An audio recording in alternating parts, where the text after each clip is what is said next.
Les coupures d'électricité de plus en plus fréquentes en Ukraine. Le maire de Kiev appelle les habitants à se préparer à toute éventualité. Arrestation injustifiée, surveillance de masse. Human Rights Watch dénonce la gestion de la COP27 qui s'est ouverte ce dimanche en Égypte. Joe Biden et Donald Trump s'affrontent par meeting interposé pour les élections de mi-mandat qui doivent se tenir mardi. En Bolivie, le deuxième plus grand lac du pays a presque totalement disparu et avec lui, le peuple ourou qui dépendait de ces eaux poissonneuses. En Ukraine, les coupures d'électricité sont de plus en plus fréquentes et la capitale n'est pas épargnée. En cause, des missiles et des drones russes ciblant depuis plusieurs semaines les installations électriques ukrainiennes. Le maire de Kiev n'exclut pas un blackout total et appelle la population à se tenir prête à résister. Nous faisons tout pour que cela ne se produise pas, a déclaré Vitali Klitschko ce dimanche dans une interview télévisée. Mais soyons honnêtes, nos ennemis font tout pour que la ville reste sans chauffage, sans électricité et sans eau et pour que nous mourions tous. C'est ce qu'ils veulent. L'avenir du pays et l'avenir de chacun d'entre nous dépend de notre niveau de préparation à ces situations. Nous devons être prêts, a-t-il dit. D'après les autorités ukrainiennes, environ 40% du système énergétique ukrainien a été endommagé ou détruit par les attaques de la Russie sur les centrales du pays. La présidente de la Commission européenne va proposer cette semaine une nouvelle aide financière à l'Ukraine qui doit permettre au pays de couvrir une partie de ses besoins pour 2023. Ce soutien financier pourrait s'élever à 1,5 milliard d'euros par mois, soit un total de 18 milliards d'euros sur l'année. Cette aide devrait prendre la forme de prêts à long terme aux conditions financières avantageuses et pourrait contribuer à soutenir les réformes de l'Ukraine en vue de son adhésion à l'Union européenne.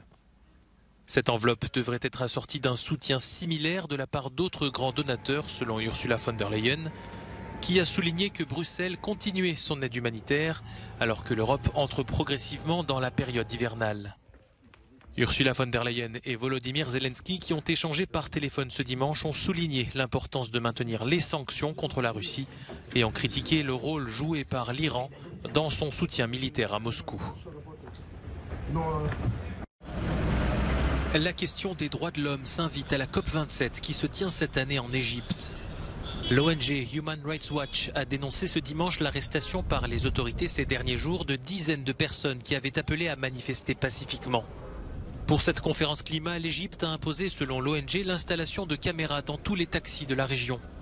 Human Rights Watch affirme également que l'accès à la zone verte aux abords de la conférence nécessite une procédure d'accréditation lourde, dissuadant ainsi le public d'accéder à ces espaces, pourtant ouverts lors des dernières éditions. Le gouvernement égyptien a également diffusé une application pour smartphone destinée aux participants qui exige l'accès à la caméra, au micro et à la localisation. Des informations sensibles et préoccupantes en termes de vie privée. Le 31 octobre, un activiste indien qui entamait une marche de 8 jours du Caire vers Sharm el-Sheikh pour attirer l'attention sur le climat a été arrêté puis libéré le lendemain, son interpellation ayant suscité un tollé international.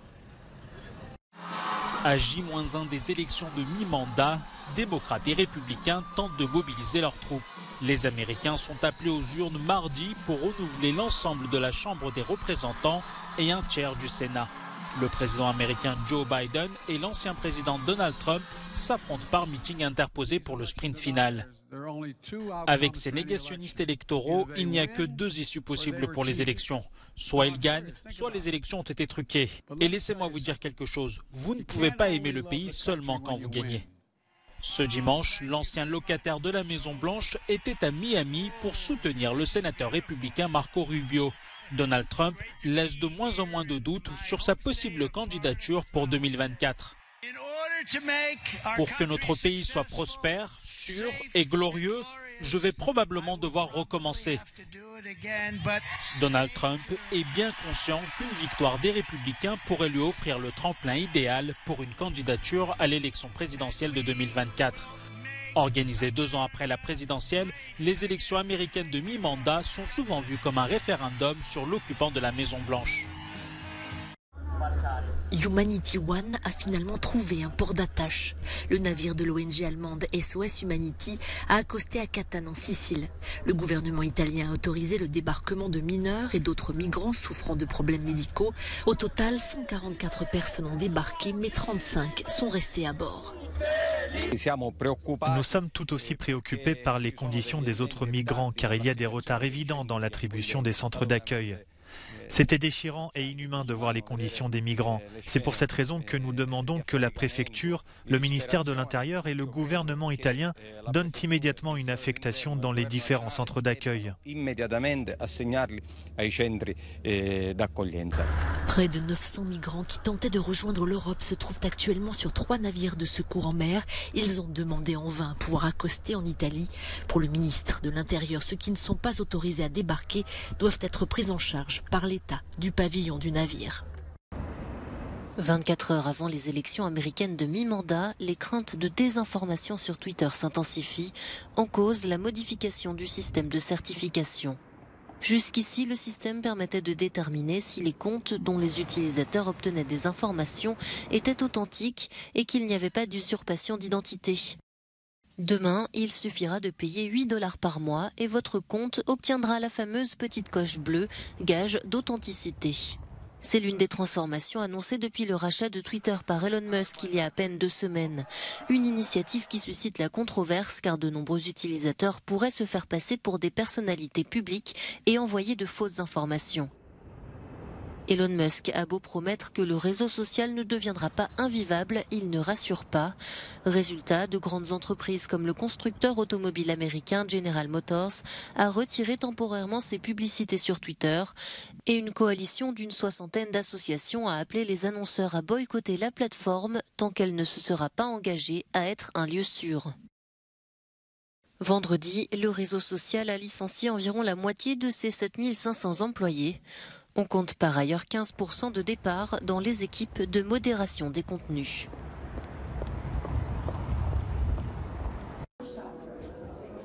Une Ferrari du légendaire pilote de Formule 1 Michael Schumacher va être mise aux enchères à Genève ce mercredi.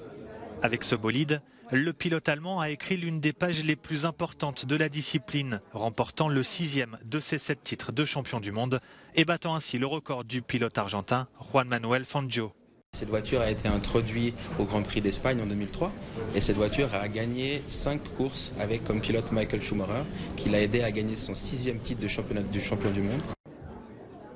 La Ferrari de Michael Schumacher est l'une des plus belles pièces de la Semaine du Luxe organisée par la maison de vente aux enchères Sotheby's. Elle est estimée entre 7,5 et 9,5 millions d'euros. Des bijoux exceptionnels seront également mis aux enchères.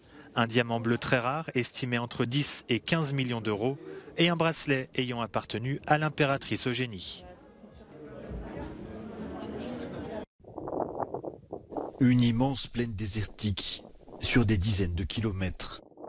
Nous sommes au sud de la Bolivie, là où se trouvait il y a encore quelques années le 2e plus grand lac du pays, le lac Pupo. En à peine 20 ans, l'eau s'est presque complètement évaporée sous les effets combinés du réchauffement climatique et de l'activité humaine. Sur ces rivages vivent les Zurus, un peuple de pêcheurs qui, avec la disparition du lac, a vu son avenir s'assombrir.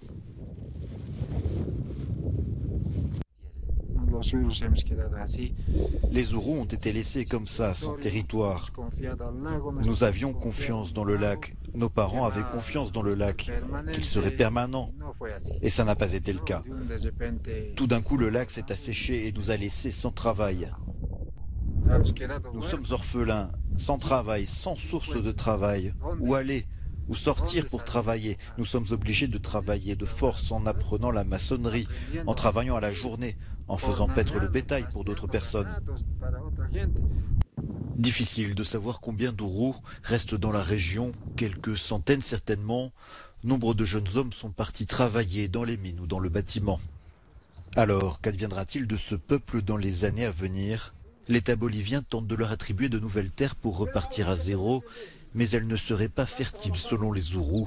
Si personne ne semble avoir de solution, ce qui est désormais presque certain, c'est que l'avenir de ces premiers réfugiés climatiques boliviens s'écrira certainement loin d'ici.